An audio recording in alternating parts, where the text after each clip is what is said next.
My name is Sam Patterson, and I'll be facilitating our discussion this morning with John and Maureen Ellis. We're delighted you could all join us. For those of you who have had the chance to take our interactive tour, we hope you enjoyed the glimpse into the history of our building. I think you'll find that today's discussion with a man who spent almost 6 of his childhood years living in the building will really help to bring that history to life for you. I'd like to begin by acknowledging the traditional owners of the land on which we all meet today. In my case, I'm on Wurundjeri land down here in Melbourne, and I pay my respect to elders past, present and emerging, and acknowledge in particular any Aboriginal peoples who are with us this morning. I'm sure all our listeners are interested in hearing a little bit of your history, and in particular how you came to be living at St Vincent's. Now, I know you were keen to, you put this down on paper. Can you share with us that story, John? Yeah, I'd love to. I wrote it down just for the benefit of the kids. We sort of wrote a little storybook for them. But I headed off. I said, my story starts in the Children's Court at Collingwood, the 14th of May 1943, at the age of 3 years and a couple of months. Now, this is from the court records.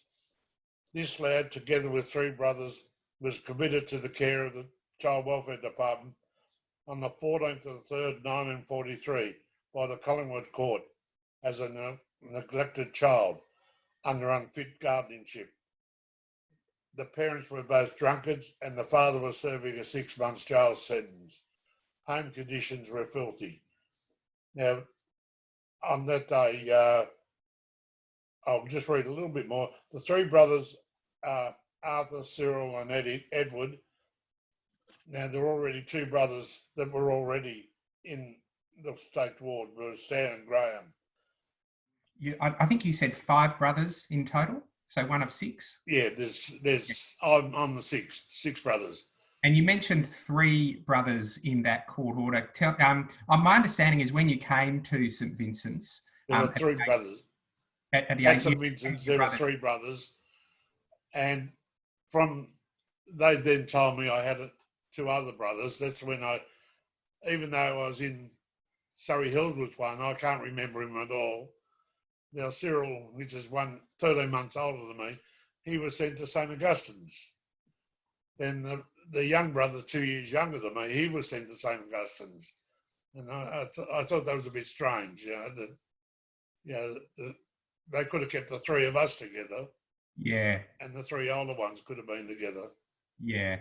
Yeah. It didn't help us later on in life. I don't think we ever really connected as brothers because of that.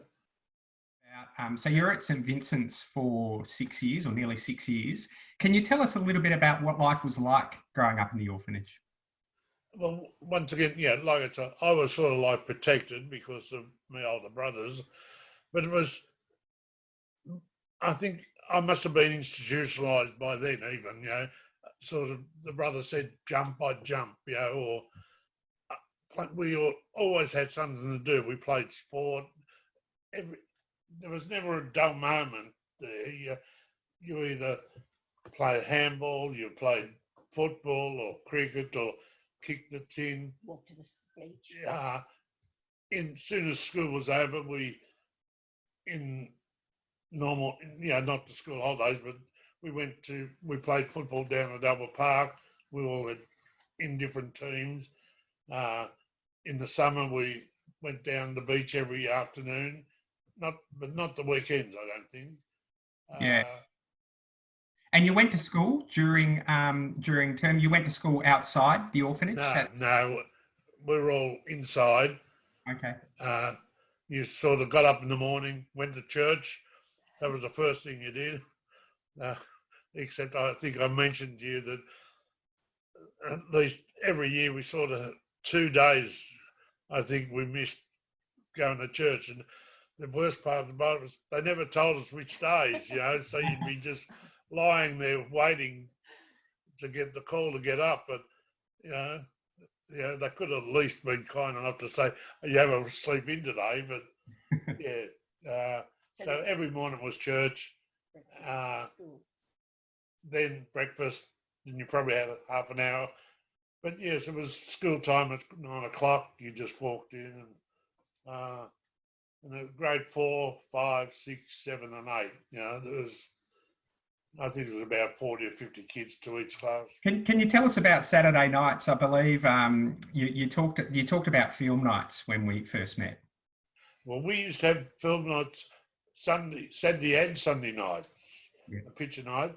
And I suppose you want to know, we used to have what was called, if you did something wrong during the week, you would get punished. And one of them, the punishments would be either stand on the plate or your boss from going to the pictures. But you went to the pictures, but you had to face the other way. You could just hear the music or the talking, but you weren't allowed to see the pictures. And usually that back seat, the last seat facing where the projector was, they had a proper theatre coming through those holes, the picture, and what about the mirror? The mirror. Oh, then there are some smarties that they used to have a little mirror, and if you knew you were going to be boss, the mirror would travel around and you'd end up with the mirror and you'd hold it like this and you'd be able to see it, watch the movie. But like I think I mentioned to you, I was probably only once or twice, or no more than 3 times. I believe Maureen's been by your side for quite a while. How many years have you been married for? 53 years. Oh, I've got it right. 53 years. Can you tell us quickly how you met, Maureen? We met at a dance at Hawthorn Town Hall. And yeah. I actually went to the dance to pick up someone to take to a party. And so we met at a dance and pretty well straight away we just clicked and knew that we were, it was nice. It was nice. We met each other easily. Did you learn your dance moves? I learned the truth later on. She was going to a wedding in 3 weeks' time, and she wanted to have someone to take to the wedding. I did too. That's true. It's true. And that's the only reason. And you've got, just share with us how many kids you've got. We've got 8 children. Yeah, 8 children. One of them's not with us now, unfortunately, but 7 beautiful children. Lots of wonderful partners and 14 grandchildren. So we're very blessed. Yeah, it was a great family. I'm really interested to hear a little bit about how obviously you didn't have a traditional growing up in a family with a lot of love around you, John. I'm interested to know how your upbringing shaped the sort of parent you became and shaped the values that you've instilled in your family. Right. I've been thinking about this because you sort of gave us a clue of some of the questions, but I honestly can say that the orphanage system didn't help one iota about, we never were taught anything about love, never taught, we never knew anything about bringing children up. So I think I try to be honest about this. The children in my early years, they were my possession. They really were the only things I ever owned, and probably I was too overprotective, very strict. And as the years went on, and listening to this young lady all the time, I started to learn, because she came from a very steady sort of family. They had lovely cousins and aunts and uncles, and they had a very well-grounded family. And I sort of learned over the time, and it took, I'd say, 10 years before I started to...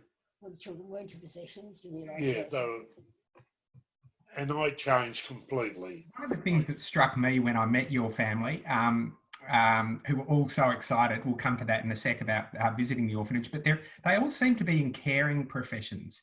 And that struck me as interesting, given that what we're hearing from you is that you maybe didn't experience a lot of nurturing in your childhood. Tell us a little bit about that. Well, I even asked quite a few of the kids, how did this all come about? And they said, well, we used to go on picnics and that, and even from their younger days, I would look around and see, oh, someone over there hasn't got anything. And we would... You would? You would. I would make a selection of what we had and take it over to them. And footy coaching, you look out for. And then footy coaching, I sort of always found the ones that weren't the best or weren't looked after, and sort of made them feel good. I think on reflection, I can sort of see from an early time, John always had a way of trying to include other people, reach out to other people. There was something very much in him, and of course from my own background too, I suppose. But the children grew up in a family that there was quite often somebody else living in our home. We had a Vietnamese refugee boy live with us for 12 months, and all the other strays, and boys that have their own friends that were in trouble.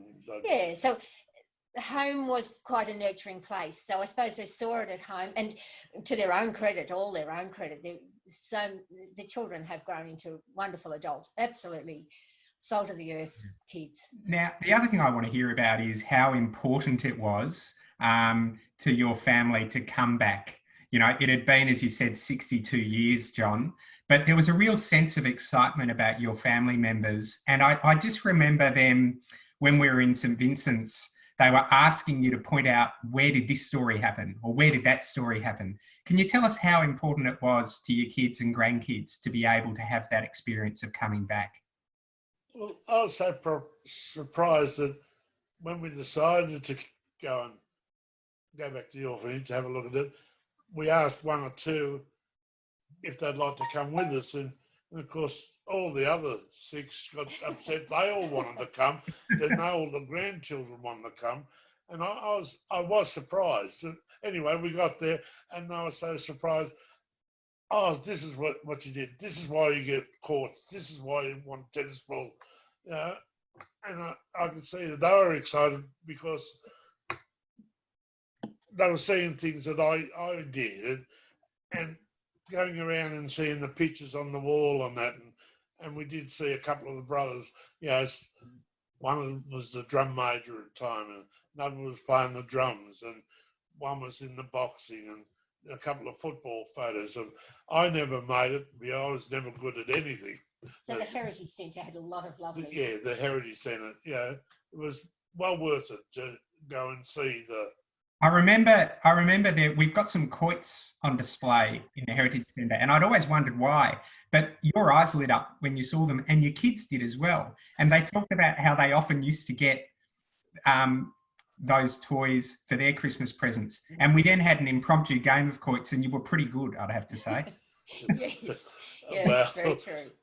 Every kid, I think by the time they're 4, if they couldn't clap their hands, throw the ball up, clap their hands about 5 or 6 times before they caught it, they didn't belong to our house.